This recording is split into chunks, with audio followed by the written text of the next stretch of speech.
Hello and welcome to our program. Please welcome on our show today Paul Palmarozza, who calls himself a builder of connections with a deep interest in body, mind and spirit synergy. Paul, welcome to the program. Thank you very much, Cora. A builder of connections, a builder of homes, a builder of cities, I know, a builder of connections. I would say more a bridge builder, bridging between the spiritual and the practical, young and the old, unity and diversity, these different ways where you can help people understand each other, help people develop. When I was very young, they said, "What do you want to be when you grow up?" So I said, "I'd like to be a teacher."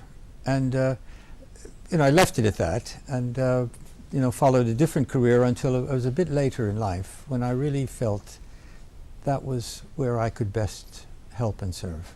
You've had a long experience with the corporate world. You've spent many years in the US, Yes. then you were in Europe, Yes. and now you're in London. Yes. So three complete different areas, different work cultures to a great extent. Yes.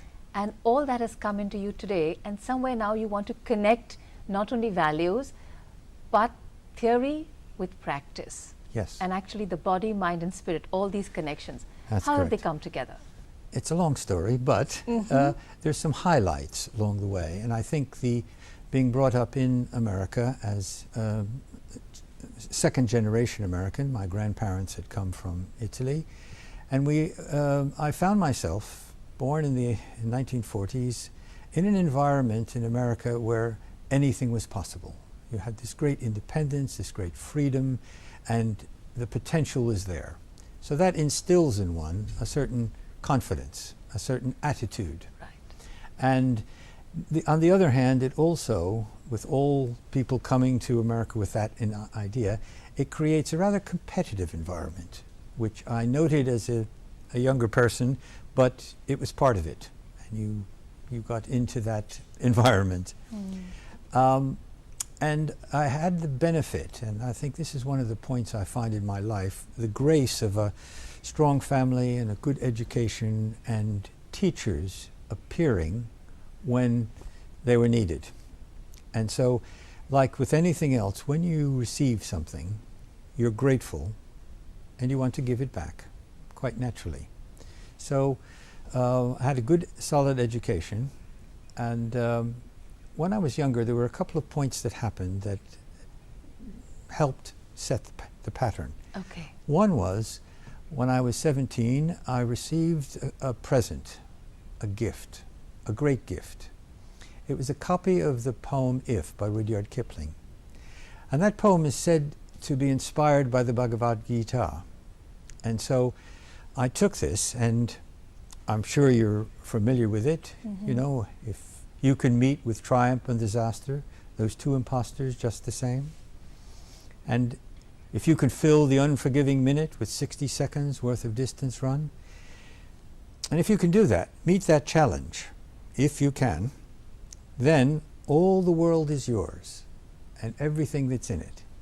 And what's more, you'll be a man, my son. Now you can imagine a 17-year-old reading that, getting ready to step out into the unknown world. It talked about a life of values that if you lived it, it would be a full and productive life. So that was a seed. Right. A seed that helped set the direction. And at an age when you're actually on the threshold of saying, what does it really take to be a man? Exactly, exactly. Now the second point happened about a year later when my uncle, who was my godfather in the Catholic tradition, he said, "Would you go with me on a retreat, a weekend retreat? It's a silent retreat run by the Jesuits in the local area." So I thought, well, I'll do that for my uncle's sake, you know. So we went along, and there were 100 men gathered for a weekend. If you picture this, 100 American men silent for a weekend. But it was remarkable, the clarity that came, the peace, the contentment, and that left a mark about the value of silence and stillness. I went every year with my uncle while I lived in the States. And so this coming to silence and stillness was a very important aspect of maintaining the balance in life, the balance between that silence and stillness and activity. Right. So those were two very important points. Right. What I find so powerful in this, Paul, is that both touched you when you were 17 and 18. Yes. And today, it's like coming full circle. Today you work so importantly with these two powerful sentiments across the world, and that's why you bridge different generations, different values. So talking of the seed which works in young people's minds, because we take youthhood for granted. Yes. You know, it's energy, they're going to be destructive, they're going to be experimentative, but it's also the most powerful phase of one's life. The need for young people to be given reminders like this has prompted in today's world an initiative. I, as I will explain, came in contact with the Advaita Vedanta philosophy later in life. Right. And the hallmark, or one of the key elements of it, was the Bhagavad Gita. Just a great love for it, the teaching, the practical teaching and guidance that came from it. And we have a group that studied it. And we reached chapter 16, the 27 godly qualities that Krishna is speaking to his devoted disciple Arjuna. And the first one is abhaya, fearlessness. And the mark of fearlessness is a willingness to take a step into the unknown, which is the first step in any real journey. And it got this person thinking about how could we give young people today a reminder about these natural values. They're part of our nature. Right. But we've forgotten, so you need reminders. So I discussed this with people, and ideas came and said, let's do it in the same form that Rudyard Kipling did, if you can. But someone said, why don't you make it for today, if I can? Because young people today, they don't like to be told what to do. They want to think for themselves. So when you say, if I can, it's more self-affirming. And then someone else said, yes, and use quotes from the different traditions, because it's so rich. The teachers, the great teachers. And someone else said, make an app. So I had to discuss with my daughters what an app was and how. Right. But we said that's a way to get it in front of young people in a form that they can share it, you know, have a Facebook page, etc.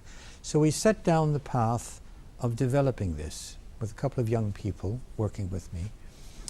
And miraculously some funding came that we could pay these young people. And in October we launched the If I Can app. It's a free app? It's a free app. It's www.ifICanApp.com.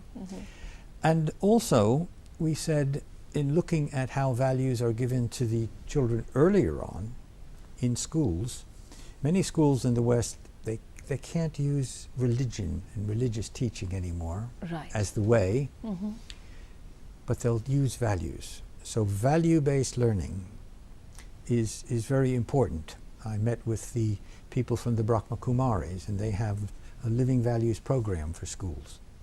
And so we decided, if I could just show you this, to make a USB version, schools version, that you know, could be used in schools, so that what they would get, and I'm not sure if it's clear, but an if I can statement to one of 73 different values, and then a quote from the different traditions. So you get this up and you touch it and you get the quote. And it's totally secular. Well, these traditions, this is all the spiritual traditions as well as secular. So, absolutely. So